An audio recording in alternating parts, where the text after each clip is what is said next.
Hola amigos, muy buenos días, feliz mañana de domingo. Y antes de nuestra lectura de Génesis, déjenme leer solamente un texto del Salmo 100 que dice: vengan a las puertas de su templo, denle gracias y alábenlo. Él es un Dios bueno, su amor es siempre el mismo y su fidelidad jamás cambia. El Salmo 100 es una invitación a que semana con semana podamos congregarnos para adorar a Dios. Adoramos a Dios y le honramos todos los días de nuestra vida, pero particularmente el domingo nos congregamos para darle la gloria y la honra que Él merece. Y lo hacemos junto con su familia, la familia de Dios. No te quedes fuera. Si tú estás en Acapulco, no tienes iglesia, eres bienvenido a Península Viva a las 11 de la mañana. Estamos en la parte de afuera del Hotel Las Hamacas. Si tú tienes tu iglesia, levántate, asiste con tu iglesia y alaba al Señor en tu congregación. Si por alguna razón tú no puedes estar presencialmente, te invitamos a ver nuestra transmisión en Facebook, en YouTube, que empieza a las 11:30 de la mañana.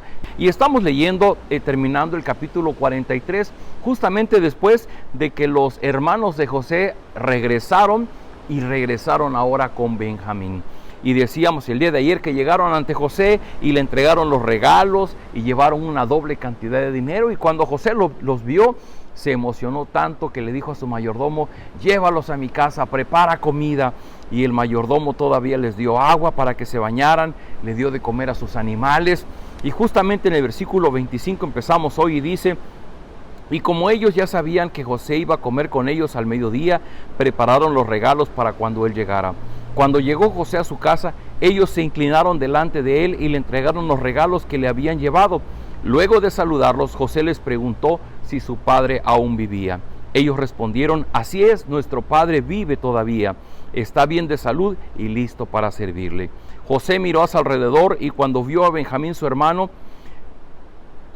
de padre y madre, les preguntó: ¿es este su hermano menor del que me hablaron? Que Dios te bendiga, hijo mío.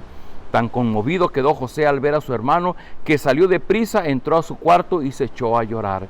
Luego se lavó la cara y, controlando sus emociones, salió y dijo: sirvan ya la comida.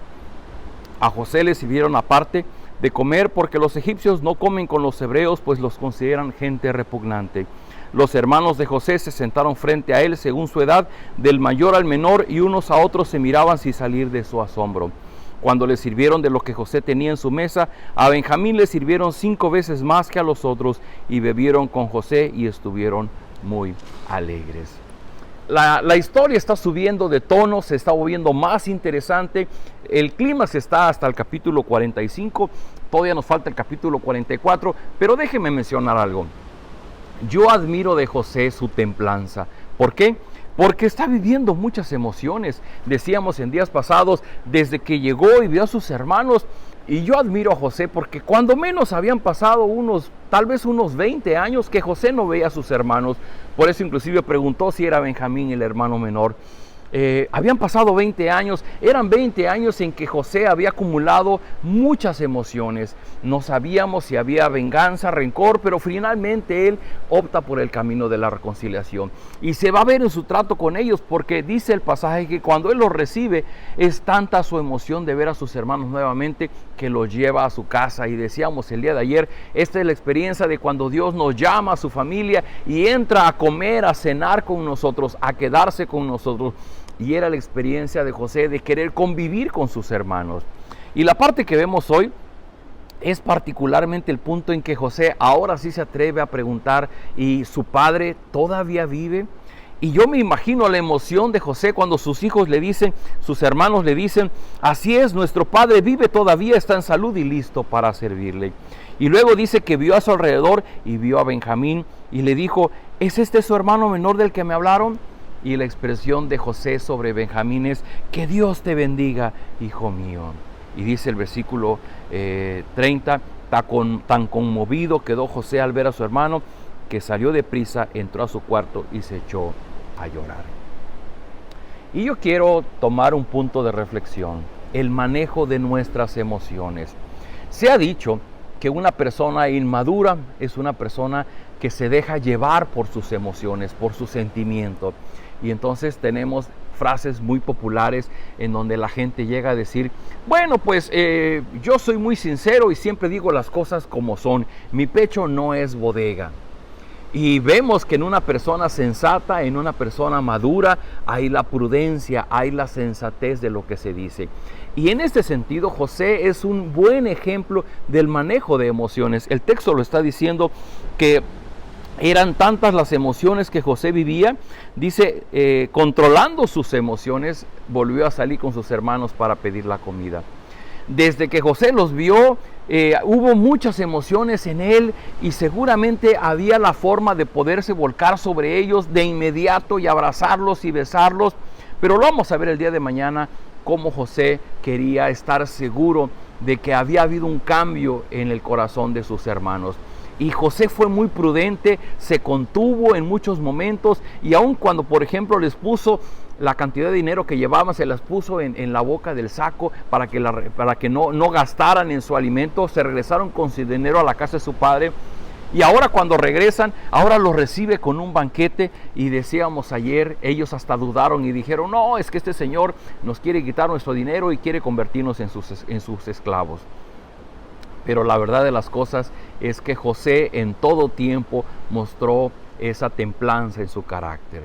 Y una vez más sirve el punto para referirnos al Señor Jesucristo.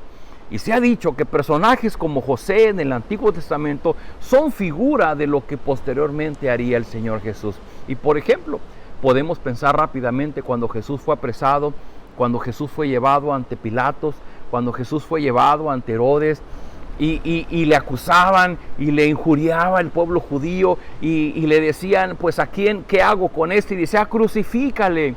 Y dice que Jesús permanecía sin decir palabra. Y cuando le exigían una respuesta y le decían, pues defiéndete, dinos algo. Y Jesús quedaba callado. Ese es el carácter templado del Hijo de Dios. Queridos amigos, si algo tiene que dar evidencia de que somos cristianos, que somos Cristo en pequeño, que somos discípulos de Jesucristo, es que podemos mostrar una madurez en nuestro carácter. Yo te pregunto, que levante la mano los mecha corta, que levanten la mano los que les da por las explosiones de ira, los que les da por una respuesta áspera, los que nos desesperamos ante las circunstancias y reaccionamos así como las circunstancias nos están empujando a hacerlo. Porque en el caso de José, él tuvo control en sus emociones. Y solo piense en esto. Un carácter maduro es un carácter que sabe controlar su temperamento ante la adversidad, ante las emociones fuertes, cualquiera que sean. José se aguantaba las ganas y se iba a su cuarto y entonces se soltaba llorando. Había un control de emociones en él, pero nosotros muchas veces confundimos y pensamos que ser sincero es ser grosero. Y es el Espíritu de Dios en nosotros. Dice Pablo que el fruto del Espíritu, precisamente el fruto de la carne, son los pleitos, el rencor, las divisiones. Y dice Pablo que el fruto del Espíritu es benignidad, bondad, paciencia, templanza. Queridos amigos, hoy día si nosotros queremos ver a una persona que realmente ha sido transformada por el poder de Cristo y que es gobernada por su Espíritu Santo, lo tenemos que ver en la forma en que reacciona ante las diferentes circunstancias de su vida. Que no se deja arrastrar por las emociones, sean de júbilo, de injundia o sean reacciones adversas de enojo, de ira, de molestia. El cristiano vive bajo el gobierno del Espíritu de Dios, y el fruto del Espíritu es precisamente eso. Es el gobierno del Espíritu de Dios controlando nuestras emociones, y eso José nos da un excelente ejemplo. Así es que, ¿por qué no oramos a Dios y pedimos que ese Espíritu suyo gobierna nuestras emociones para que nosotros podamos dar evidencia de que realmente somos seguidores del Señor Jesús? Oremos. Bendito Padre, gracias por tu palabra, gracias por esta enseñanza y porque podemos ver en José el ejemplo de una persona madura que pone bajo tu autoridad su temperamento, sus emociones para ser gobernados por ti. Permítenos, Señor, distinguir la diferencia entre experimentar las emociones y dejarnos llevar por ellas. Permítenos ser honestos y poder saber que muchas veces nos dejamos arrastrar por las emociones y no ejercemos el dominio propio, la templanza, el control de las emociones. Yo te ruego, Señor, que así como Pablo lo dice, que la presencia de tu Espíritu en nosotros va a producir el fruto del Espíritu, que ese fruto de benignidad, de bondad, de paciencia, de templanza sea real en nosotros, de tal forma que ante la familia, ante los amigos, en el trabajo, en todas las circunstancias que vivimos, podamos dar evidencia de que somos tus seguidores, como cuando tu Espíritu controla nuestras emociones y mostramos ese carácter templado. Guíanos, Señor, sobre todo aquellos que tenemos un corazón duro, un corazón que nos ha costado mucho trabajo someternos a tu autoridad, a tu gobierno. Que tu autoridad sea sobre nosotros, controlando nuestro carácter. Todo esto lo rogamos en el nombre del Señor Jesús. Amén. Pues, queridos amigos, vamos corriendo a nuestra reunión dominical. Nos vemos más tarde.